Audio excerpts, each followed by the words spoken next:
Buenos dias. Good afternoon, everyone. I'm so excited. We had a fun and very smooth bus ride from right in front of Sportsman's Tennis Club over here to the station. I'm here with residents and leaders from our Franklin Field community who have been sharing with me their stories of how this might impact their lives and also what's possible and all the many ways that they're involved in our community. So I'll kick it off first by handing it over to Ms. Tamara, who's one of the presidents of the task force. Hello. This is really a good day for us in our community because it connects people more with resources available to them. Going to the doctor, grocery stores, getting their kids on the bus.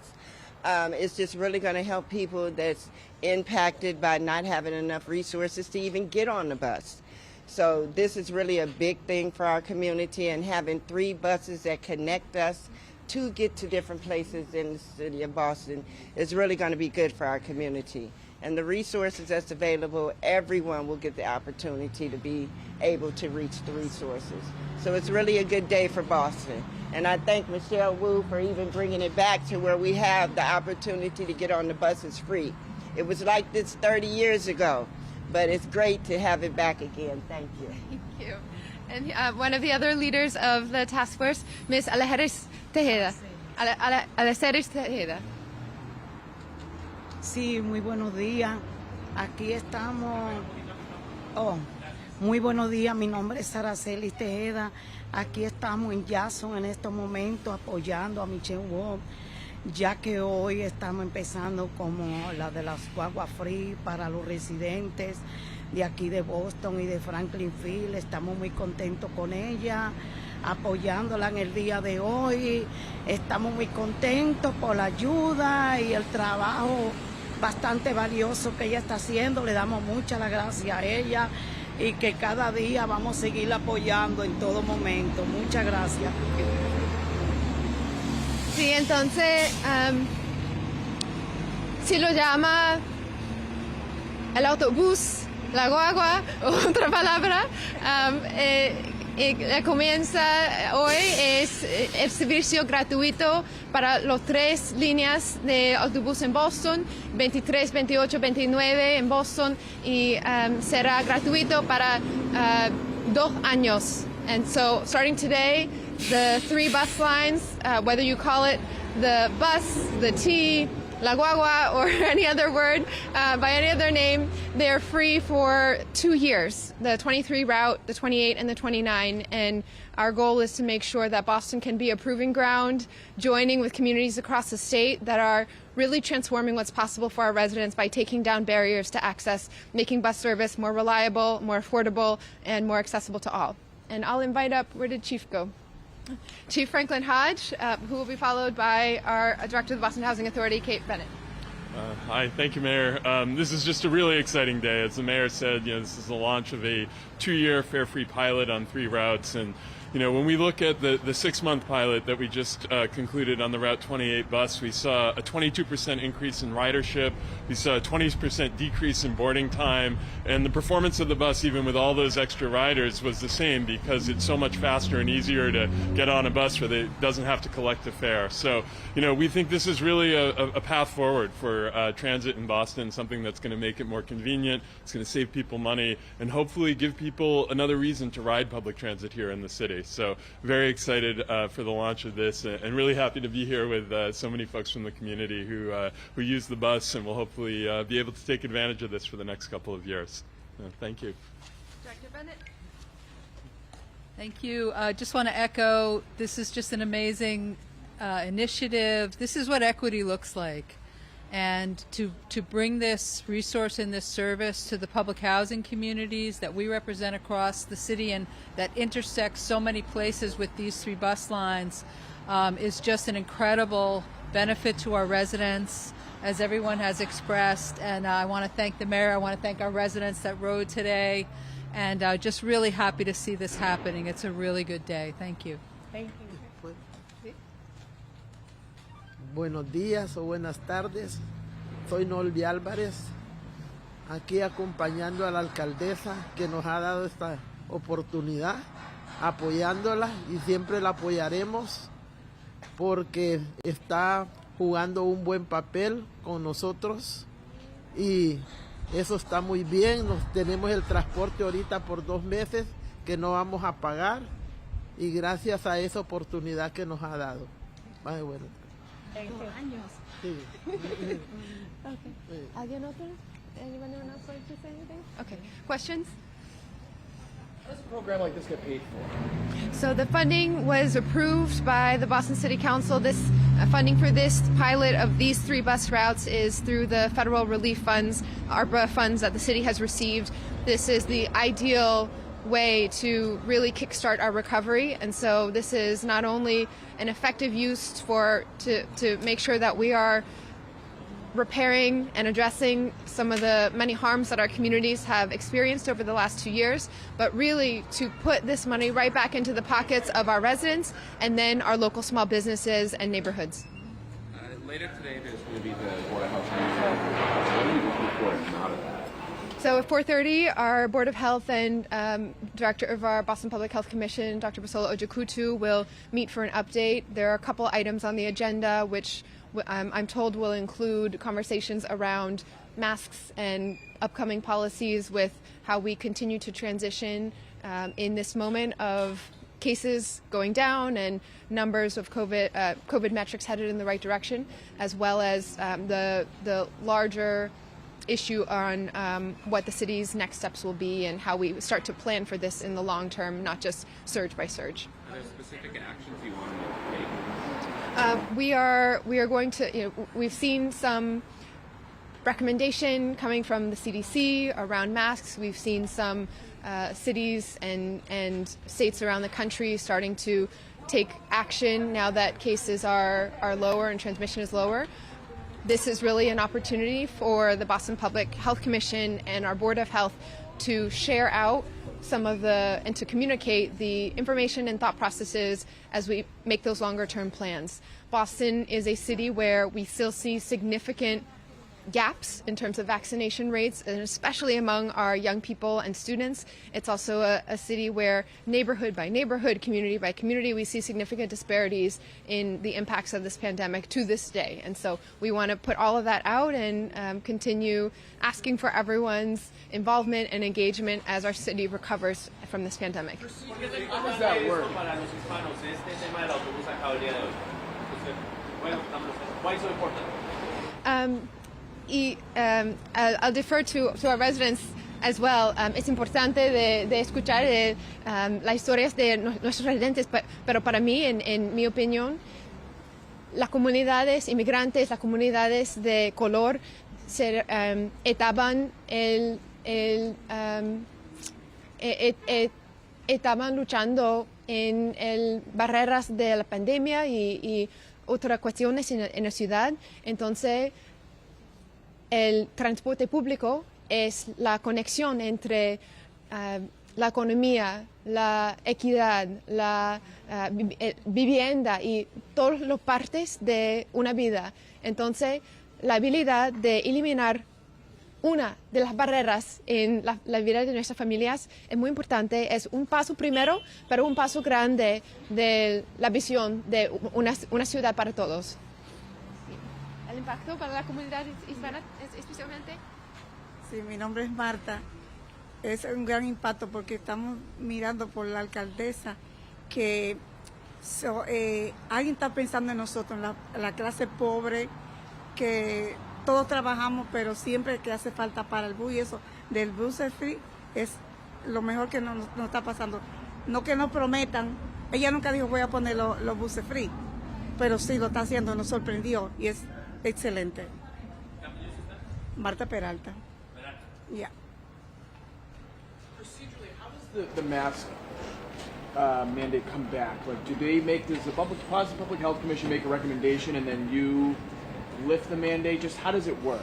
So we are now it's there just from a purely procedural and sort of where the authority comes from. The City of Boston is operating under an order that was issued by the director of the Boston Public Health Commission according to the authority's entrusted to her through the state of emergency that the city is under. And so because of that emergency order, the authority resides with the director of the Boston Public Health Commission to make changes to that policy as well. So they could lift the mandate today? That's right. Yeah. Could you speak to the picketing ordinance that you proposed yesterday? Yes. Questions? Can you tell us a little bit about it and what you hope to come from it? Sure. There's a proposal before the City Council this week that would not only ensure that Boston is still stepping up and supporting our legacy of activism and encouraging participation in our democracy, but also stepping up on our responsibility to ensure that the quality of life and peace and sanctity of homes and neighborhoods in our city is respected as well. The proposal would add restrictions only from 9 p.m. until 9 a.m. to targeted residential picketing. And that doesn't mean any sort of restriction on marches or protests that might be passing through a residential area, but on demonstrations that are specifically targeting a particular home or residents within a home that have impacts across that entire neighborhood and community. In fact, this type of legislation comes out of similar legislation that other cities have moved forward with. The Supreme Court, in fact, had a precedent where in a town in Wisconsin, a similar type of legislation was moved when anti-abortion activists repeatedly were targeting the homes of healthcare providers in town who were performing those procedures. And so the Supreme Court upheld the authority of local municipalities to be able to take that step when it comes to targeted residential picketing. Ours is much narrower in that it only adds some time constraints. This is a city built on free speech and activism and sharing your views, standing up for what you believe.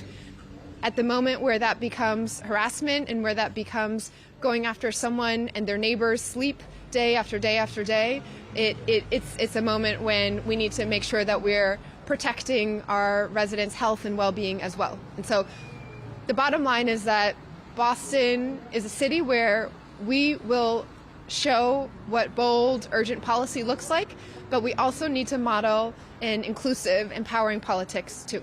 What do you make of people who say that? I'll do Taylor first, and then I'll come back to you, Sean, I promise. Often the biggest barrier for getting people on the bus is convenience and reliability. You just experienced this today. There was an hour-long headway between putting 9 buses for them. Right. So you said this is the first step. What can Boston do with its, you're not the T, you don't run the buses actually. What can be done to make the system more convenient and reliable for people as well? Yeah. A big step is to truly prioritize public transportation as an issue that is fundamental to every other issue our residents need addressed. Even though it's in the realm of the state and the MBTA, the city of Boston can have a big impact when we advocate, when we partner, and when we put forward the opportunities for partnership, not just with the T, but with our surrounding communities across the region as well. And in this case, when you look at bus service in particular, fare-free bus service is not only about affordability and removing the financial barrier, as Chief Franklin-Hodge was saying, it very much affects the reliability and frequency of service too. Buses even shaving off a few seconds per stop because people no longer have to wait in line only at the front door, digging through their bags to find the pass, or uncrinkling those bills to feed through the machine, or begging the driver to get on because they just don't quite have enough change that day. That not only changes the lives of our residents, it speeds up service for our bus drivers and for the T so that they'll be able to see those buses completing the runs much more quickly, and we start to have that feedback loop. We are also doing everything we can on the city side. The 23, the 28, the 29 all intersect with Blue Hill Ave, where there are planned corridor improvements to speed up service with our infrastructure and bus lane plans that are still in conversation with community. We also, on the 29 bus, pass through the Columbus Ave center running new platforms and lane, and so we'll continue to work from all angles, recognizing that reliability and convenience is a core part of it, and that we want to be improving the infrastructure in a way where everyone who lives in the community, who has invested in this community for so long, can be sure to benefit from it. So that's why fare-free service is important as well.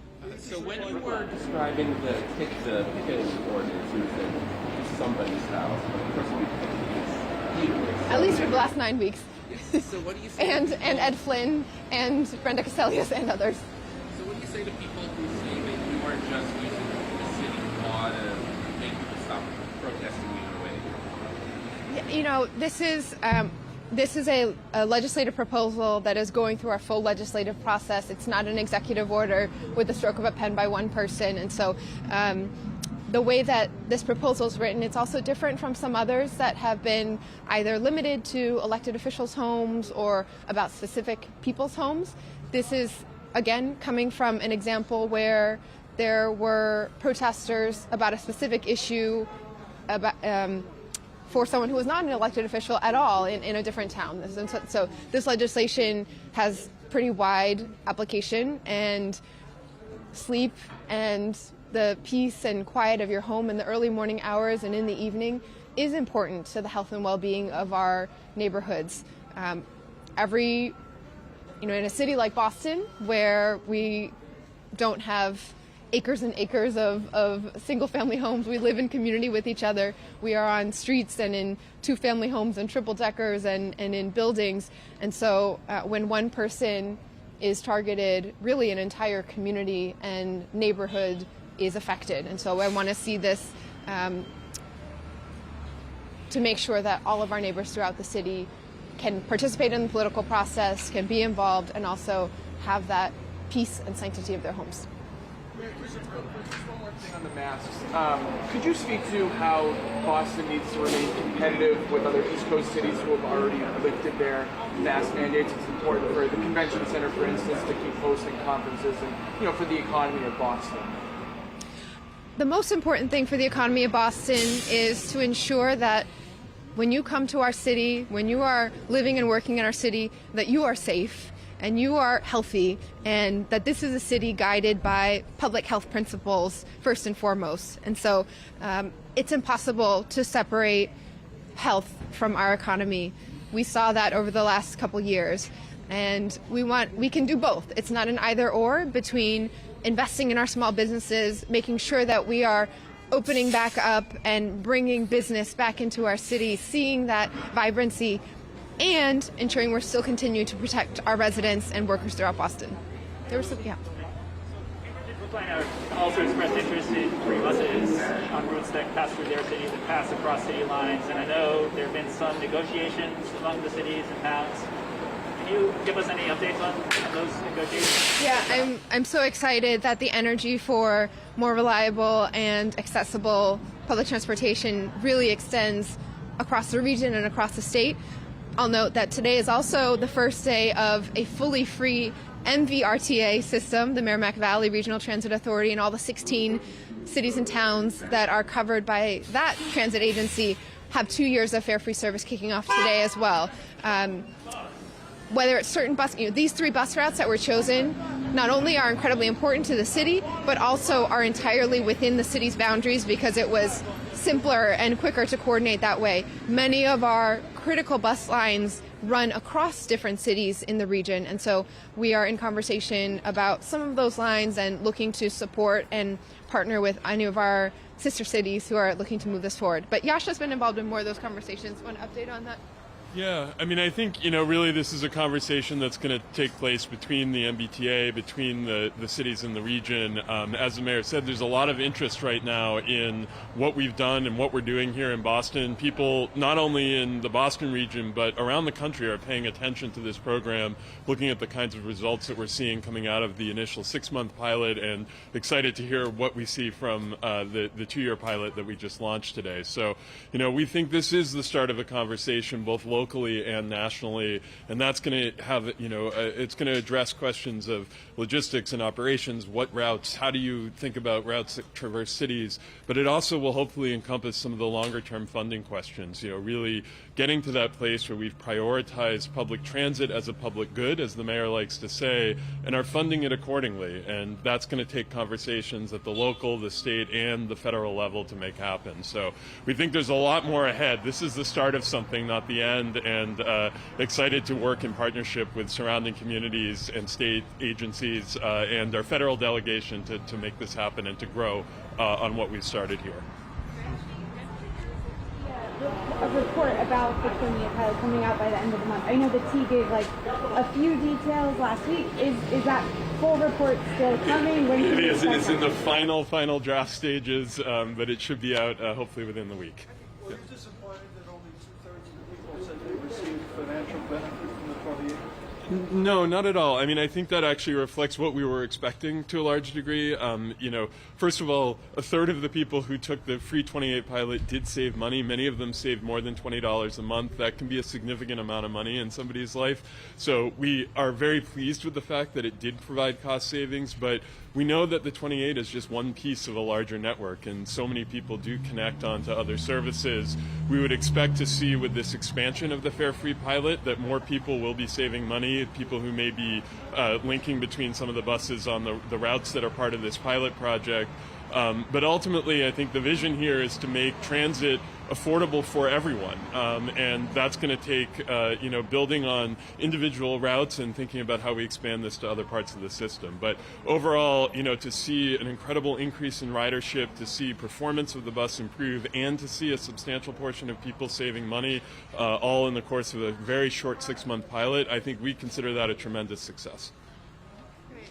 Should see you and You had a question before， 就是100天的这个问题，要不要讲一下 ？OK， 所以我们现在已经算了100天，在市长的情况，已经看到一点点波士顿的可能性，看到我们在交通方面或者教育方面或者房租方面的可能性，所以我非常非常感谢大家的支持，然后非常感谢我们全波士顿现在的目标，一起努力工作。Okay， 谢谢。最高兴一点，最高兴一点大概就是看到我们一起能够做到的目标。100天已经有好多的事情，然后我们现在还有机会继续在所有这些方面的往前走。Yes， 现在已经9个星期的继续到我们家，但是现在我们有一个ordinance 可以就是让看到这种情况。Okay， 谢谢 ，Thank you everyone。Thank you.